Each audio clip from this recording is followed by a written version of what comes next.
Welcome to the Sendcast. My name is Dale Pickles. I'm the host of the Sendcast and I'm the managing director of B Squared.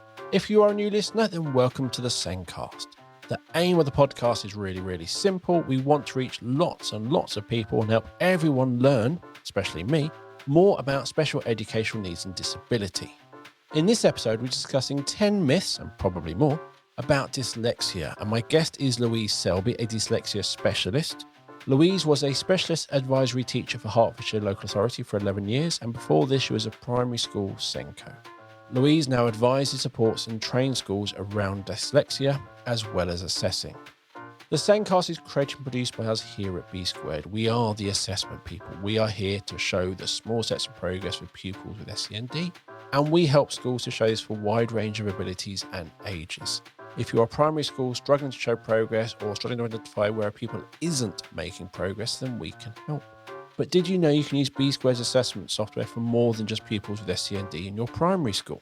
You can assess all pupils in one system, saving you time, saving you money, and simplifying the whole assessment process.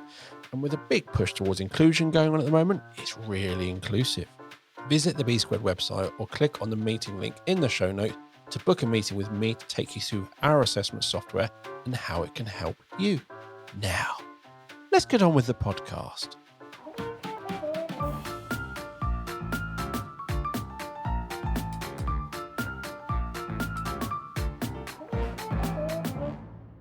On this week's show, we're discussing myths around dyslexia. My guest is Louise Selby, a dyslexia specialist, and Louise was a specialist advisory teacher for Hertfordshire Local Authority, and she was doing that for 11 years. And before this, she was a teacher and a primary school Senko.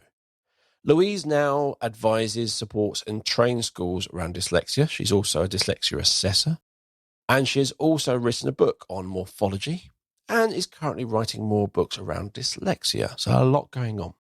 Welcome to the show, Louise. Thank you. It's great to be here. Excellent. You are welcome. So you've given me a list of 10 myths around dyslexia, and I'm sure we'll probably move on to other things as well that people believe, and we'll find out if they're true or not. And I have to admit, I read through the list and I believed 2 of them were 100% true until I learned more about dyslexia, but I also half believed a couple of others. So before we get started on the myths, can you give me a realistic definition of what dyslexia is? Yes. So dyslexia is a difference in the brain. It's defined as a difficulty specifically with accurate and fluent word reading and spelling. And it is caused by the weaknesses in the cognitive skills of memory, verbal processing speed, and a thing called phonological awareness, which is the ability to work with speech sounds, to hear and discriminate speech sounds. So it really is characterized by that difficulty with word reading, fluency, and spelling, with those underlying weaknesses. And when you're saying weaknesses, it's not a case of they're at level 3. When you get to the level of 8, they're no longer dyslexic. No, it's a lifelong condition and it affects all people of all intelligences. I believe that's one of the myths that we're coming to today. So it's a lifelong condition. It doesn't go away. And yeah, it's always impacts reading and or spelling. And those 3 areas, the verbal memory, the processing speed, and the phonological awareness, they don't all have to be present for dyslexia to be present, but at least one of them. And as a morph master, you got the dys and the lexia, haven't we? It's a 2-part. It's the prefix. Is that right? I don't know. Prefix. Prefix is before and suffix is the end. Yeah. Still struggling. Yeah. It is that dys means not or impaired. And the lexia is it's words, isn't it? Language and words. Yeah. And that's why we also have dyscalculia, dysgraphia, and lots of other words. Yeah. And there's quite this really interesting history about that, which I won't bore you with now, but it is interesting to know that when dyslexia was first identified, in the 1800s, it was known as word blindness. And it was actually noticed by ophthalmologists. It was considered a medical condition, and it took quite a long time for it to become, it was then pretty soon called dyslexia as well, but this concept of word blindness and vision was in there.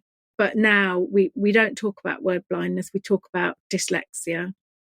Interesting. No, Having so said that, Dale, I just have to tell you that, and I don't know when this podcast will be aired, but that we are looking for a new definition. There's been a big study, a big review, and come April this year, there will be a new definition. I don't envisage there being huge amounts of change, though. interesting. Because when I think word blindness, I think of going into that sensory processing part. So it's like your sight, there's nothing wrong with your sight, but it's hitting this part of your head. It's like when people have facial blindness. They see the face, but they're not making that connection with that face in front of them and their husband or their wife. And I find that really, really fascinating. Yeah. So word blindness is kind of infers to me that they're seeing the words. That's perfectly fine, but it's kind of not being processed correctly. Yeah, and that is true. That is a part of dyslexia, but also this sense that it's a phonological deficit, and so it's to do with the hearing and the discriminating of speech sounds, and that's in there in the definition, and that's the most important bit, really. It's that ability to discriminate sounds, play with them, and then map them onto paper to write words and to read words. Interesting. So let's move on to those myths.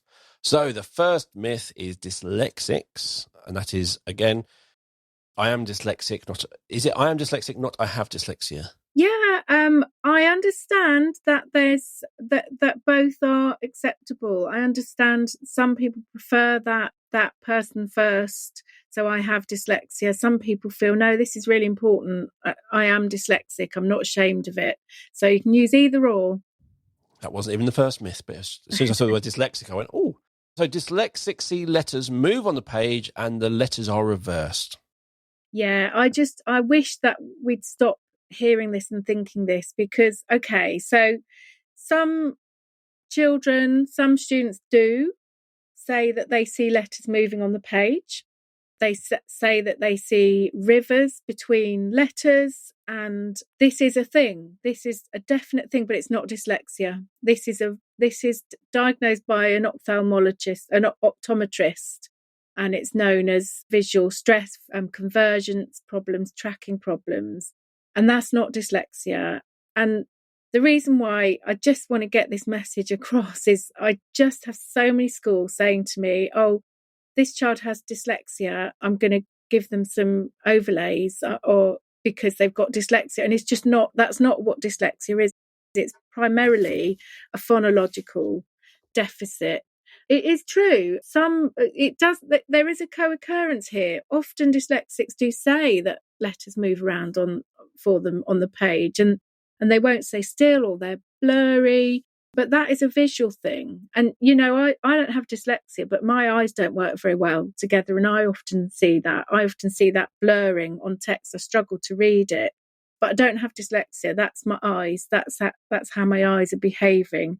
So this is a big myth in schools that the letter reversals, again, really quite normal to have letter reversals throughout Key Stage 1. By age 7, 8, if you're still reversing letters, you do need to look at why that's happening, but that's not necessarily dyslexia. It's not a key defining feature. Okay. Now, you mentioned overlays, and myth number 2 is dyslexia-friendly teaching means using coloured paper and overlays. Yeah. Now, there's a big movement. There has been a big movement towards dyslexia-friendly schools, and it's really good. There's lots of great stuff. The BDA offers a lot of resources about how to be dyslexia-friendly. The trouble is that a lot of schools have picked up that what you do to be dyslexia-friendly is you put everything on pastel paper and you use overlays and you change the colour of your screen, and all of that is really good practice, but it's not really dyslexia-friendly teaching and dyslexia-friendly schools. And, there is so much that schools can do to support dyslexics in the classroom. And that's what's the most important thing. It's what you do in the classroom. And it's actually just really good, high quality teaching. So a dyslexia friendly classroom would have lots of visual aids. There would be lots of the way that instructions and verbal information are given, that would be broken down into manageable chunks. There would be a culture where children are encouraged to ask questions and to ask for things repeated. There would be a way of using assistive technology, so whether that's using even voice recordings, whether that's using speech to text, so dictating onto software, whether it's using screen readers, those things, that would be high quality teaching. There would be alternative ways of getting information down using writing frames, graphic organisers. There would be displays which are purposeful and helpful. There'd be vocabulary banks and writing frames available on the tables. There would be the use of speaking frames, so helping children with talk, helping them with structuring their talk to write. And there'd be a culture of acceptance as well. There'd be marking and feedback that isn't obsessed with spelling and focuses on learning intentions. And this, as anyone listening would be thinking, this is just really good teaching, and it is just really good teaching. You don't have to do this fancy overlay stuff. I'm not saying that's not helpful. It is often helpful, and it's actually good practice to set your whiteboard screen onto a non-white colour. It's good practice not to have crowded text on slides and to have images as well as text and so on. But actually, if you hear that a child has dyslexia, don't think that's what you've got to do. It's not. That's a visual thing. If that's been diagnosed by an optometrist, then yeah, that's great. But with dyslexia, it's just your really high quality teaching. I think on the BDA website, I think I was reading this, there's a whole discussion on one of the Facebook groups I'm on around overlays and coloured paper. Yeah. And I believe that there is a link on the BDA website to research, which I can't remember if the research is inconclusive or it makes no difference. I can't remember which way around it is, but basically there is no evidence to show that using coloured papers and an overlays is a simple fix for all children with dyslexia. It may work for some, but almost as many people as it worked for, it didn't work for, type thing. I think that's the message. I think, and this is why we need to stop just thinking, we were chatting about this before, weren't we, that we need to stop just thinking, oh, dyslexia, I do this for dyslexia. And that's a helpful start, but we need to stop thinking, right, all children with dyslexia need this and this and this, and start thinking, well, what actually do they need? Because they're all individuals. So some children, it will benefit, but not the evidence won't be conclusive, because all dyslexics are different, and certainly it is not a defining feature of dyslexia to need the overlays. I have taught children who have said they work, therefore in my book they work, because the child says it helps me to read, and therefore it's an easy thing to do. They're not expensive, it's very easy. But then I was chatting to my hairdresser recently, actually, and she teaches hairdressing at the local college, and she said she's got all of her students have come in and they've all got this need for everything to be on coloured paper, and it's all on different coloured paper, and no one's come with any kind of report or anything that's told her why they need it. And she's faffing about going to get everything on all these different coloured papers, and it seems to me excessive that she's having to do that for every single student. And we had a chat about, well, how do you help them to function in the world, because they can't have everything on coloured paper, and also why would they all need different colours? I'm a little bit sceptical about that. I would generally just say good practice, set your screen to grey or cream or something pastel, make your text big enough, don't crowd your slides. If a child has said that an overlay helps, let them have an overlay. The colour doesn't usually make a big bit of difference in my opinion, and get them with the really good teaching. I've heard people say it's a placebo thing. I've put this on coloured paper because it will help you read. Mm. Oh, I'm going to find this easier. Oh, I can read this. It must be because, and it's that maybe changing that child's mindset that by giving it on coloured paper is you will be able to read this now. It's on coloured paper. Oh, I can read it. And it says a whole thing around, is it a placebo thing? And then you're going, well, if it is a placebo thing and it works, what's the harm of that? Exactly. And then you end up in that situation where actually I've got 12 children, each with a different colour paper preference. Yeah, I'm skeptical about that placebo thing, because I think we have to remember that, you know, children who have dyslexia have a persistent reading difficulty, and they're not making it up. And it's not like you can suddenly say, oh, well, you know, have some chocolate for breakfast and then you can read. And that, you know, we know that doesn't happen. But I do also, so when I do assessments, I always send out questionnaires, and I know colleagues find this as well. Sometimes I find that parents or even schools, there's a questionnaire about visual skills, because if there are visual difficulties, then I would refer on to an optometrist, not because that's relevant to my assessment. I don't assess for that.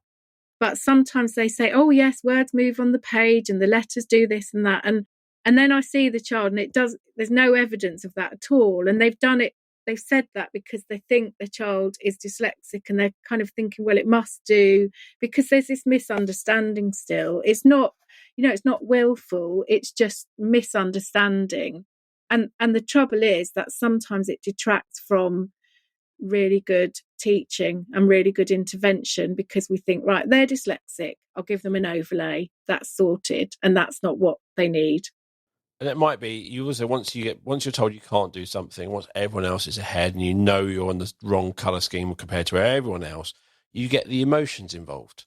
Yeah. And that is where to me, that placebo bit comes in, is you start going, I can't, or when you get that negative feeling, the placebo effect has no real impact on the actual reading. It helps with, to me, that kind of emotion side, you believe. Yeah. And that's really important, actually. That is really important. We do need to give children tools that they feel, make them feel confident. Having said that, you know, we just need to make sure that we're giving them the right tools. That would be better, wouldn't it? But you're absolutely right. If you feel you can't do something, the fear of getting it wrong, that happens especially in maths, actually, fear. And so something that's going to help them get going is great. But I think once you give them that coloured overlay or that coloured paper, it's kind of, okay, let's see if you're good enough to do it on white. And you kind of give them that, can you do it? And you can probably wean them off the coloured paper in the same way. So it's worth of, it might have that placebo effect at the start, but can you then get them back off that coloured paper later on will be a good thing. Well, I don't know. I can't really comment on that because I'm not an optometrist. I know that there are some optometrists who do vision therapy, and it's really effective. That's more to do with the way that the eyes behave than the actual the overlay. You know, I really don't claim to be an expert. I guess what I've seen is that if I've known people to have problems with seeing black and white, and that's remained throughout their adulthood, and they just I compensate. You know, I try to enlarge text where I can. Sometimes I use an overlay. So that was going to be my question. Instead of using coloured paper and overlays, I know like the RNIB, you can get digital books, can't you? You can get a book digitally, which you can increase the font size and do things like that. Is it better, rather than maybe changing the colour of the background or putting an overlay on, is it better to have better line spacing, better words? Is there something where you go, actually, as you said, clearer? So is it a case of spacing things out more, space between words, making that bigger? Is that make life, or is it one of it's for some? Yeah, no. I mean, well, definitely. I mean, sometimes I see these books. I won't name any, but some even books about special needs and dyslexia, and the print is so small I can't read them. And you know, I mean, I don't have dyslexia, but it would be nice if the print was bigger. And I know, so with my publisher, these books I'm writing, I know they're going to be black on white, and we've had this conversation about, can we make the text bigger, what kind of font can we use? There are fonts that are great for dyslexia, not because of any special magical visual thing, but just because they're clearer. So you sent your we have a form I send out to all my guests, and you sent in. I personally hate Comic Sans. It makes me shudder. But I saw it and went, I know why you're using it. Yeah, well, yeah, and yeah, I don't know. I think there's a little film about that, about why. Well, Comic Sans, I know some people hate it. There's alternatives. So I do sometimes use Quicksand. In fact, I use Quicksand a lot. It feels a bit more grown up. But any font, to be honest, that is clear. You don't like the Times New Roman. I think it was Sans, where you got the little fancy bits on the letters. Get rid of those. That doesn't help. And the correct A. Yeah, well, not all of. So I think what's the common one that we is it Arial? That's a good one, and that still has those funny A's, and that's okay, because you know, just as long as it's clear, and just on, if you're printing things out, print them in big enough text. Slides are always cluttered. I always find slides are cluttered in lessons. Give them a printout of the text as well. If you're asking students to read from a slide, give them the text as well, if you can. Enlarge where possible. If it's on a Word document, you know, even doing things in alternating colours can just be helpful. So red then blue or whatever. That's a bit of work, but that can be helpful if people do have visual problems. So yeah, it just makes sense, doesn't it, to make things much clearer and more visible. Definitely. Third myth, dyslexia is linked to intelligence. Yeah, well, it's not. It's not linked to intelligence. But I just heard the other day someone saying that they had a child that said to another child who had a diagnosis of dyslexia, they said, well, you can't have dyslexia because you put your hand up a lot in class and you know a lot, so you can't have dyslexia. And that misunderstanding, dyslexia isn't about you being clever or, you know, not clever. It isn't about you being stupid. But still, even now, when there's been so much publicity about this, there's still this belief that, you know, you're not going to do well because you're dyslexic. And it's just absolutely not the case. You can be extremely clever and have dyslexic. Equally, you can have lower intelligence and have dyslexia. It depends on whether you've got that difficulty with word reading and spelling, fluent and accurate word reading and spelling, and those underlying cognitive difficulties. That's the issue. It's not about being clever. I mean, it's that we used to define dyslexia based on discrepancy until quite recently, about, gosh, I'm going to get my dates wrong here, but until a good sort of 20 years ago, 10 years ago, we used to say, well, dyslexia is when there's a discrepancy between intelligence and reading and writing, because that's what was seen. You were seeing a child that, you know, they seem bright, you know, they're articulate, but then look at their writing, it's shocking. And that used to be what you'd see as more of a classic dyslexic profile. But you can equally that does happen, and there are some very successful. When you add in AAC, assistive technology, and you're using text to speech, now suddenly your written work can be exactly the same as your verbal. Well, yes, it can. Not always, because it is quite hard to use sometimes. But yes, it can. Exactly, it can. And I mean, there's so many amazing things to help with this. But ultimately, you know, dyslexia is a neurological difference in the same way autism, ADHD, ODD, it is in that group. So it's not about intelligence. No, it's a neurological difference. No. And within that, you know, there are some very high achieving, intelligent people who have dyslexia.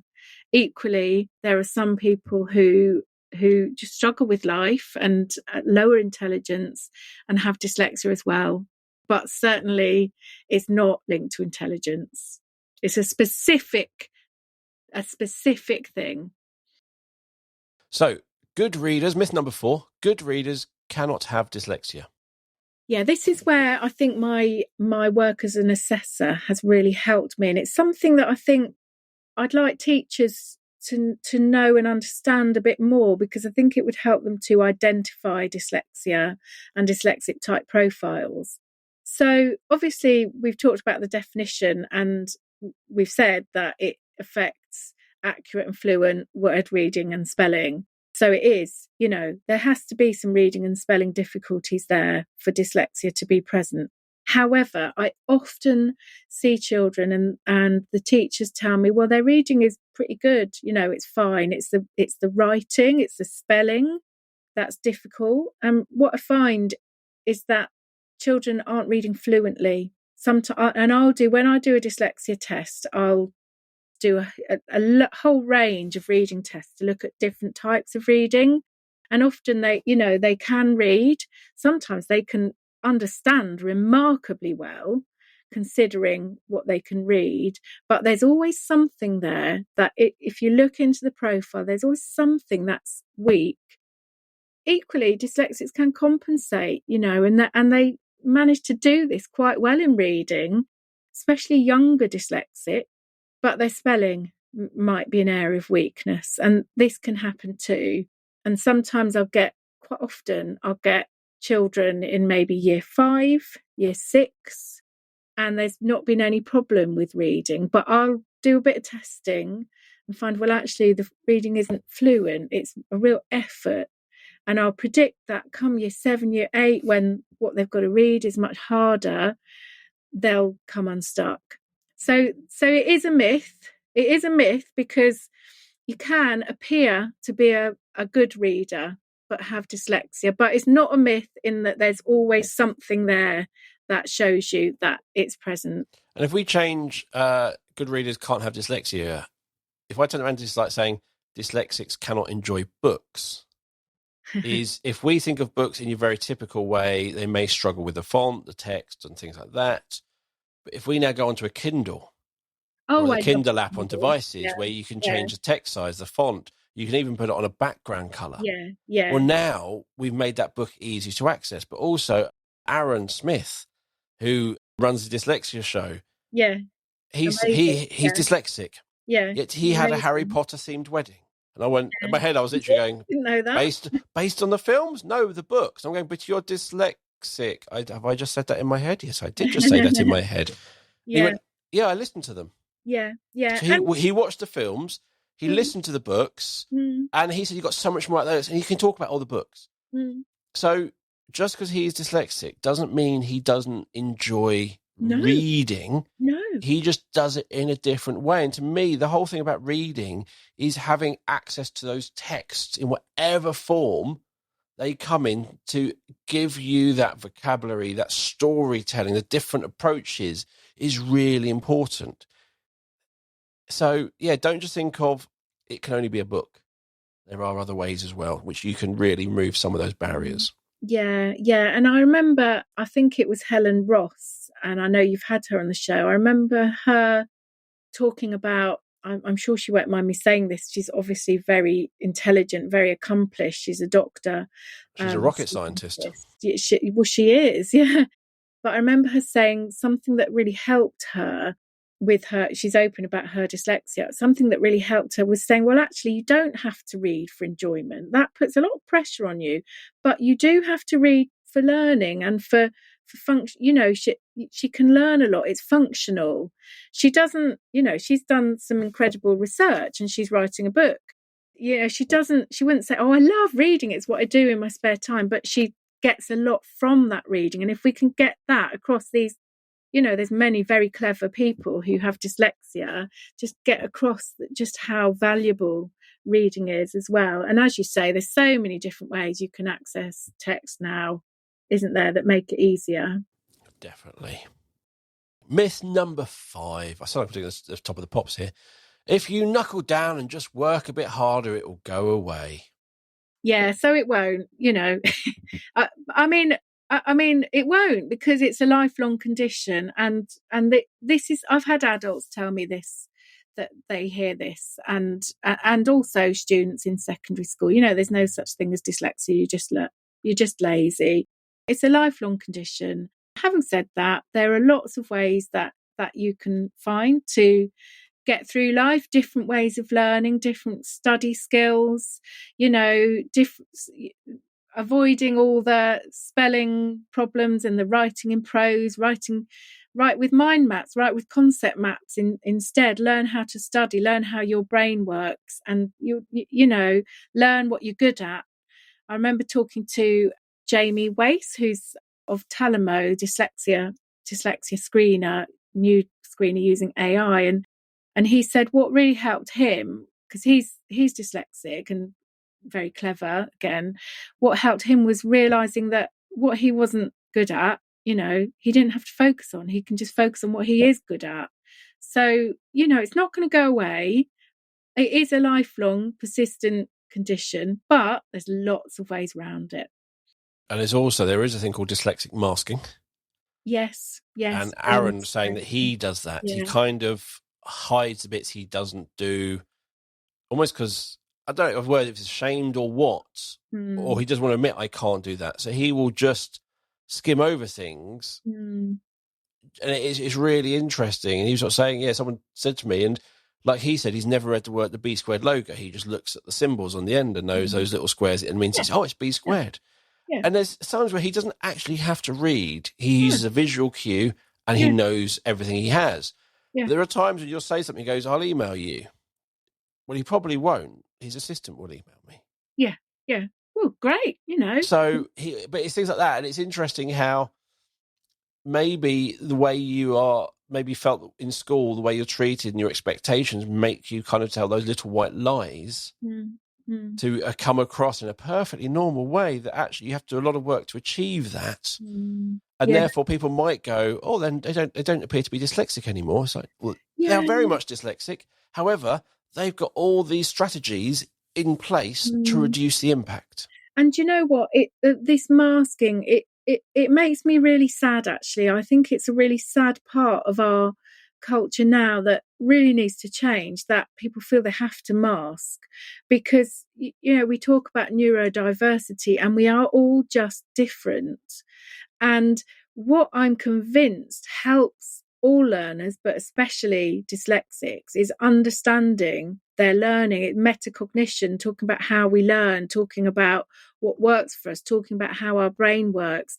And a huge part of metacognition is feeling resilient enough to make mistakes, to talk about your mistakes, to talk about what you learn from them. And yet we're still finding children who mask. I assessed a child the other day who said to me, I always ask them, what is there anything you'd like your teacher to know about you?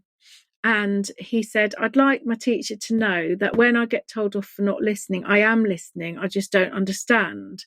And this child's been copying off his mate, because he doesn't want to get in trouble. And in this day and age, that's shocking, when we have so much more understanding of how people learn and how to teach them.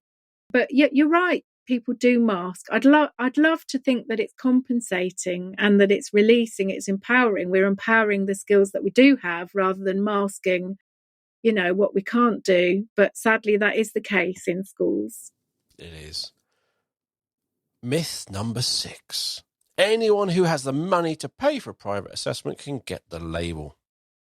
Yeah, that's not true either, obviously. I mean, yeah, I hear this, and I've been surveying Senkos recently about the value of assessment, and quite a few of them have said to me, well, if you pay for it, they're going to be dyslexic. But that isn't the case. I assess for dyslexia, and sometimes I decide that a child doesn't have it, and a good assessor will do the same. I would have to give a reason why they don't have it. But it's also the case that, to be honest, if you've got as far as asking for a child to be assessed for dyslexia, then they probably are. So it is a strong probability that you will get that positive diagnosis. As if you've gone to that point, no one wants to say, "Oh, my child is dyslexic." What would be the benefit if they weren't dyslexic to have that label? It's like I personally wouldn't go in tests to see if I'm an athlete. Yeah. I look down. I know I'm not an athlete. I can't pay someone enough money for them to say, Yeah. yes, you're an athlete. Well, Maybe in darts, maybe. But I don't see, I kind of know when people say that, but I don't understand what is the benefit of paying for an assessment to get that label dyslexic. What is the benefit for your child? yeah. Well, I mean, joking aside, some people do genuinely say to me, I don't know if they're dyslexic, but I want to understand why they're struggling with X, Y, and Z. And actually, the assessment does help with that because, maybe I'll find, they've got real issues with their working memory and attention. And that can then help me to, communicate that to teachers and tell them what strategies might work for the child. And actually, you very niftily moved me on to point 7 here, because myth number 7, dyslexia means you get extra time in exams. Some parents think that is true and want an assessment for that because they want their child to have extra time in exams, but that's a myth. Having a diagnosis of dyslexia doesn't mean you get extra time in exams. It's a different process. It wouldn't be fair, would it, if you needed that, because most people have to pay for that diagnosis. How unfair would that be? The system is all about need. So diagnosis of dyslexia, it might put a child on the radar of the school, but a good school will have that child on their radar anyway, and they do their internal assessments. And having dyslexia doesn't mean that you automatically get extra time. It depends on what your scores are in those assessments that they do. Yeah. Number 8. Reading and spelling intervention for dyslexia is different and requires specialist training.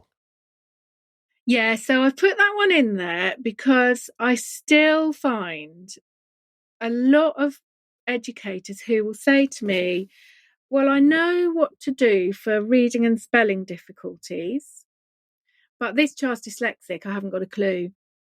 And this is not true, because it's reading and spelling difficulties, and all teachers are trained and equipped to notice them and to work with them. I mean, to be fair, it does impact working memory, processing, and lots of other things as well in class.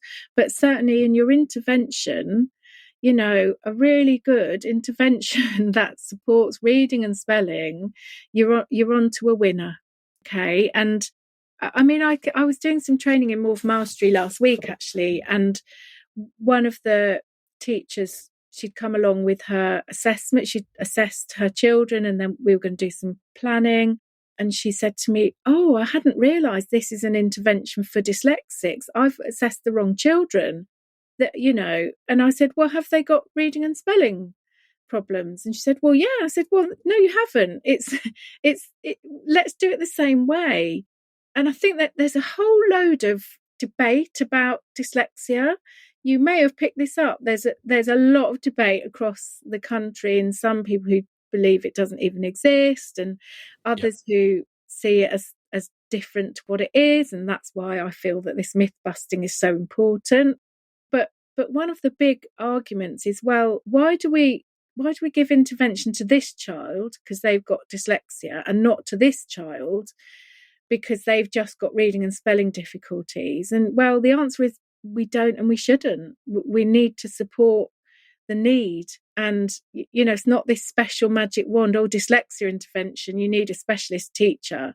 A specialist teacher is great if you've got one, if you've got access to one, that'll work really well, but it's certainly not a need. Just get on with your really good practice, your really good intervention, keep monitoring it, see if it works, and you're on to a winner. Excellent. Myth number 9. All dyslexics are creative and visual thinkers. Yeah, it's not true. And there's a big movement out there that says, dyslexic thinking. I might make myself a bit unpopular here, but I'm skeptical about it. This thing on LinkedIn, this skill that is known as dyslexic thinking, and there is some truth in it. So basically, dyslexic thinking being creative, a big picture thinker, visually, spatially talented, and holistic. but it's just not the case. They're not all dyslexics have those skills. So if we just move on to myth number 10, because kind of these two go together. Yeah. So you mentioned the big they do. picture. So all dyslexics are good at seeing the bigger picture and thinking outside the box. Yeah. One of the things I would just say is outside the box is if everyone in your school is being taught a certain way and that doesn't work for you, so you're maybe learning a different way, then your box is already different. Yeah, and you know, it's the compensation, isn't it? And you know, there has been some research into this, and how much it's certainly true that the dyslexic brain is different, looks different, and there's parts of the brain which suggest that the visual spatial thinking is a strength. But how much does that come because you're compensating? Because you know, when you're a child and you struggle with reading, you do your building instead. You know, it's not necessarily because you're good at that, and then because you do a lot more of that, you're reinforcing that. But equally, I mean, I've assessed children who aren't visually talented, who aren't bigger picture thinkers, who have to do things step by step. I've assessed some that are, but some that aren't. I think these things come out more in adults, actually, as you start to understand your skill and your learning and you start to use these strengths more. But in school, no. It's interesting because if we think of going back to dyslexia as being as a neurodivergent condition, yeah, and Joanna Gray says is if you get 100 neurotypicals and scan their brains, you'll see a pattern across all of them. You can literally say neurotypical. You scan another person and you can go, yep, that's a neurotypical. When it comes to autism or neurodivergence, if I scan 100 neurodivergent brains, the only thing I will say is that's not typical. Yeah. There's not one pattern. There's not a dyslexia pattern. Yeah. And that's when we think of this is dyslexia or this is autism. It's more like, actually, I'm two. It's almost like your history. I'm 2% ODD, 15% autistic, 13% dyslexia, and 18% AD. It's more to me. It's more like, and generally, a lot of them are just ways of describing certain traits grouped together. Yeah. And you could be, and I know people. I've got ADHD and autism. I've met people who have ADHD, autism, and dyslexia. So it's depending on where these things lie. So that dyslexic person who's a creative visual thinker might have that dyslexia with a little bit of autism as kind of that sort of thing, or something else thrown in there, not just, I'm going to say pure dyslexia. And you'll say there's no such thing as pure dyslexia. Well, that's the thing. I mean, so I suppose going back to what you just said, that there is a collection of things that you're looking for, because otherwise it's just neurodivergence, isn't it, rather than dyslexia.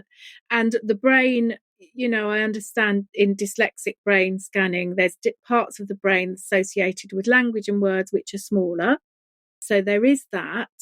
But as you've hit the nail on the head there, Dale, because it's not that often that you get someone who just has dyslexia if they're neurodivergent, and often things go together. Often speech and language problems. There might be ADHD. That's really common. Goes alongside dyslexia. It just often happens, and it's just these wonderful, beautiful brains that are all doing things in remarkable different ways. And this is why we've got to have a needs-led approach, really.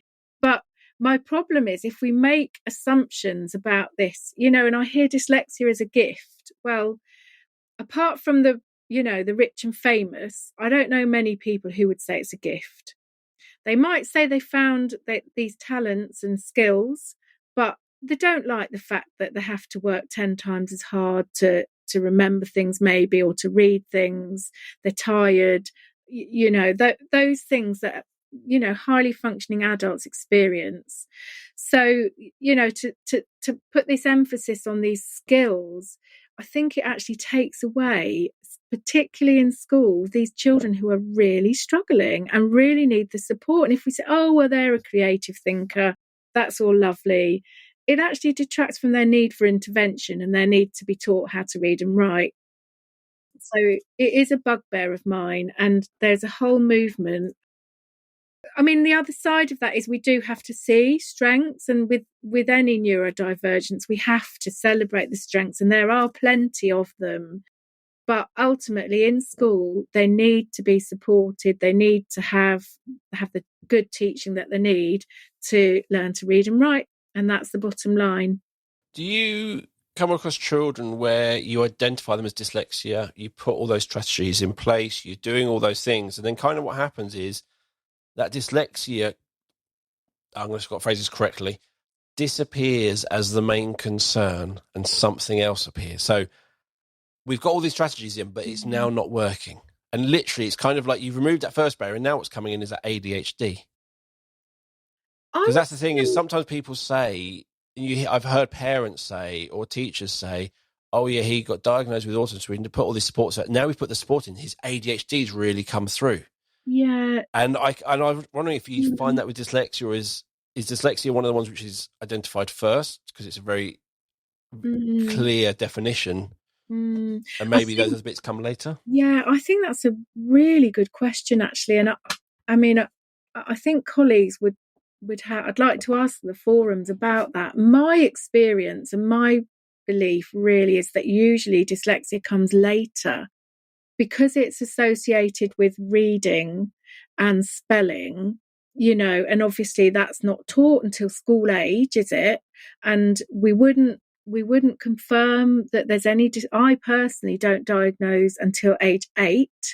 Some would diagnose age 7 because I want to see what the impact is of teaching and then high quality intervention. Doesn't mean we can't intervene. We can intervene as soon as there's an issue, but I wouldn't give that label until later because I want to see.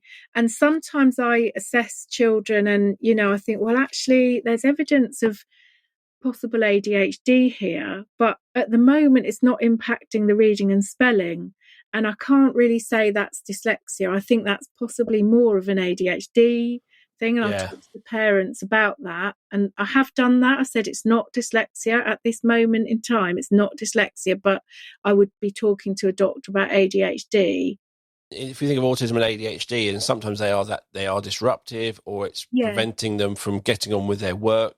Yeah. And it's kind of, okay, we'll get on with that. We're doing all this support. Right, he's now able to be in the classroom. He's now got the fidget toys. He's now able to actually participate in that lesson. Yeah. And then you're going, oh, but he's struggling. And that's when that dyslexia part comes out. And maybe that autism prevented them from sitting. It's a really interesting because comorbidity is the phrase, isn't it? Yeah. Well, I like co-occurrence. Sounds a bit less deathly. Does comorbidity, yes. But I think something that I'd really like to get this message across is that sometimes dyslexia gets missed where there is co-occurrence because it doesn't shout the loudest. And so I have assessed that there's one child who I assessed, he has autism. He's at a special school for autism. He's not sure, he hadn't been assessed for ADHD at the point that I assessed him. And his parents just said to me, look, he's obviously really struggling and he's quite low ability in general, but we think he's got dyslexia because he loves books. He really wants to read. He's reading books all the time or trying to, but just isn't learning. Will you assess him? And I did. And it was a really clear presentation of dyslexia, but across the lower ability end of the range. And that had, understandably been missed because he was really struggling in school, in mainstream, amazing special school, absolutely amazing. And they welcomed this report with open arms and they took on board all of the strategies that I suggested, and now he's reading. And that's one success story, but there's many not where children actually do have dyslexia, but it's not shouting out at you because they have all these other things going on. But sometimes they really just need to learn to read, and that's going to help them with a lot of other things as well. So I'm just trying to remember back to the Dr. Helen Ross podcast with her. I think her diagnosis came at uni or something, and there's quite a few people that diagnosis comes later. Yeah. Yeah. And that's fascinating. Yeah. And because people have coped and compensated, and dyslexia, we've talked about this. You can learn to read and you can learn to study. You just might be doing it. You might be exhausted, Working a lot harder than working the a lot next person. harder, struggling more just to get things done. So many dyslexics have said that to me. And then when it gets to uni, you it's really focused and people pick things up. And I've seen as well, had a friend who got diagnosed with dyslexia and ADHD at uni, and the dyslexia came first in her case, but that assessor said actually you need to get looked at for ADHD as well, and it's really changed her life. But she's in her 20s, she did well at school, she's fine, but not everyone does, do they? No, I think I did fine at school with my autism and ADHD, diagnosed 43. It hasn't really impacted my life. It's just, what it's told me is it's not my fault. That's the biggest thing it's told me. Yeah. Things I struggle with throughout my life, sadly, mainly in my education, because you get so many choices after that. But it's that bit where you don't have those choices when you are in school and you're in that. It's not my fault, is what it's told me. Absolutely. I mean, you should never feel that way. You should never feel that something's not your fault. And again, it's sad that sometimes we have to get these diagnoses to see that for ourselves. But it's just, it's understanding how your brain works, what it's doing, and why some things aren't working for you. And going back to that teacher who said she assessed the wrong children at your kind of training, is you don't need to wait for a dyslexic diagnosis to do these support strategies. They work for anyone. They help anyone. Yeah. The diagnosis is more for that child, but you can do all these things before that. Even if you just think someone might be, try these things. Yeah, exactly. Of course. I mean, the fact that sometimes I hear people wait to know why, you can still intervene. And I suppose in an ideal world, an assessment, in fact, I did this for a school a few weeks back. They had tried everything. They hadn't, but they'd done so much work for this child and he still wasn't improving. And that's when a really specialist assessment can be really, really helpful, because then you can see, well, actually, this is what's going on for him. So try this, But no, it breaks my heart when people feel they have to wait for a label or a diagnosis to get going with support. That's just wrong. Definitely. Yeah. We've covered all 10. We have. We have covered all 10. And hopefully people have learnt more about dyslexia rather than just the stereotypical. And I think the letters moving, I thought that was, I didn't think initially, I just knew when I was younger, struggle reading. That was my, then someone said, oh, letters move. Oh, okay. So, wow, that's a weird thing. And then, so I personally believed out of your 10, I believed good readers can't have dyslexia. And I also believe dyslexia means you get more time in exams. Okay. They're the two I believed. Right, yeah. The one I kind of believe, but reading about it was the overlays. Okay, yeah. So I was like, yes, they work. And it was like, oh, okay. It's kind of, people have bought into this myth and it's now growing. But actually it's people are repeating things and there might not be anything. And the reverse letters, that they're the ones which I kind of, out of all of them, they're the ones. But I wonder how many, if you're listening to this podcast, how many of them did you believe? Well, actually, I did ask on social media. I asked people what are the myths, and it was fascinating. People with dyslexia, teachers, assessors, and I selected these ones as being the most useful and practical. It's almost like if you're a Senko, you should ask those 10 questions to all your staff and just see how those responses come back. Just to get them to answer true or false. Yeah. I do a little quiz. I do a little quiz with people when I do training, and the next one I'm going to do, I'm actually going to give people a buzzer that when they hear me say a myth, just to keep them awake, because in case they need to be kept awake, I'm going to give them a little buzzer. If they hear me say a myth, I want them to press it and tell me it's a myth and see how many they get. It's interesting. It's also, to me, there's a Kahoot quiz in there as well. Love Kahoot. So thank you for coming on the podcast. Really enjoyed it. Hopefully everyone has learnt more about dyslexia, which is really, really good. And Louise has given me some links, so I'm going to put those in the show notes, along with Louise's contact details and a link to her book. And guess where you can find those the information? All in the show notes, which is where you listen to the podcast, or you can go to the Zencast website and you'll find them there. So thank you for listening. If you haven't subscribed already, click on that subscribe button wherever you're listening. And don't forget, you can follow us on most of the social medias, on Twitter, the Zencast, on Facebook, the Zencast, on Instagram, the Zencast. And if you are struggling to show progress, if your assessment process is overcomplicated, takes too long, or you want to see what is available from us, have a look at the B Squared website or book a free online meeting with me so I can take you through our products and how they can help you. We have a range of assessment products to help all schools show small sets of progress for pupils with SEND. And if you're a primary school in England who wants to use one assessment system for all of the pupils instead of two, one for your SEND and one for your ARE pupils, get in contact because you can do it all with us. You can also find out about our online training, our CPD, read our blog, or watch our webinars. It is all on the B Squared website.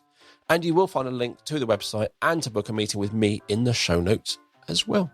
So thank you for listening. We'll be back next week with another episode of the Zencast. It is goodbye from me.